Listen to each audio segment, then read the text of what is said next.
चोपडा शहरातील नगरपालिका कार्यालयाच्या मागील भागात राहणाऱ्या काही महिलांच्या घरावर नगरपालिका प्रशासन पोलीस बंदोबस्तामध्ये अतिक्रमण हटवण्याची कारवाई करण्यात आली असून JCBच्या साहाय्याने ही कारवाई करण्यात आल्याने संबंधित कुटुंबाची घरे जमीनदोस्त झाली असून अनेक महिला व त्यांच्या कुटुंबियावर बेघर होण्याची वेळ आली आहे।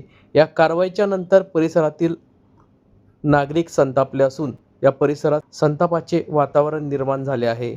या कारवाईचा निषेध करत निळे निशाण संघटनेचे जिल्हाध्यक्ष आनंद बाविस्कर यांच्या नेतृत्वात जिल्हाधिकारी रोहन घुगे यांना विविध मागण्यांचे निवेदन देण्यात आले असून पोलीस निरीक्षक पवन देसले यांच्यावर या ठिकाणी आरोप करत पवन देसले यांनी हेतुपुरस्पर या ठिकाणी चोपडा शहरातील नगरपालिका कार्यालयाच्या मागील भागात राहणाऱ्या काही महिलांच्या घरावर JCB पोलीस बंदोबस्तात यावेळी घरे तोडण्यात आलेली आहे।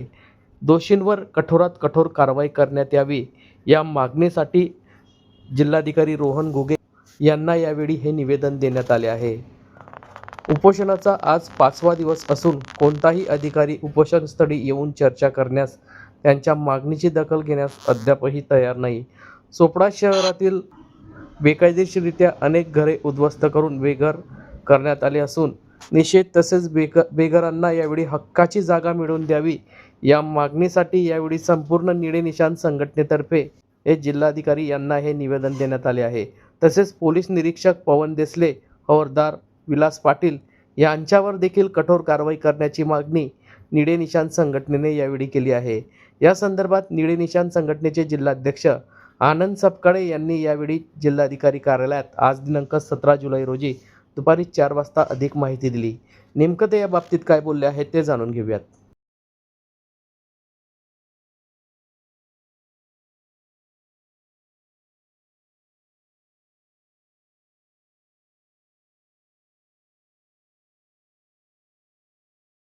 चोपडा तालुक्यातील चोपडा शहरात 29 मे 2026 रोजी पोलीस निरीक्षक देसले यांनी एक कारवाई केली। त्या कारवाईत काही लोकांना अटक केलं। आम्ही सर्वप्रथम त्या कारवाईचं स्वागत करतो आणि दुसरं महत्वाचं म्हणजे त्यांनी जे बेकायदेशीररित्या त्या महिलांचे घर उद्ध्वस्त केले त्या कारवाईचा निषेध करतो। आता काही ठिकाणी खूप चाललेलं 1 महिन्यापासून की पोलीस प्रशासनाने ही कारवाई केलेली आहे, परंतु मी जी माहिती घेतली तर पोलीस प्रशासनाने ही कारवाई केलेली नाही।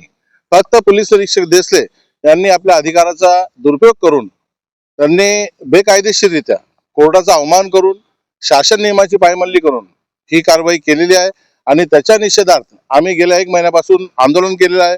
या ज्या महिला आज इथं 5 दिवसापासून उपोषणाला बसलेल्या आहेत त्या महिलांनी याच्यापूर्वीही 10 दिवस चोपडा तहसीलदार कार्यालयासमोर आंदोलन केलं, परंतु त्यांना तिथं न्याय मिळाला नाही। त्यांनी अक्षरशः डोक्यावर छत नसल्यामुळं तहसीलदार कार्यालयात त्यांनी आश्रय घेतला तरीही त्यांना न्याय मिळाला नाही। म्हणून आम्ही जिल्हाधिकारी कार्यालयासमोर हे आमरण उपोषण सुरू केलेलं आहे आणि आम्हाला विश्वास आहे की कलेक्टर साहेब आम्हाला लवकरात लवकर न्याय देतील।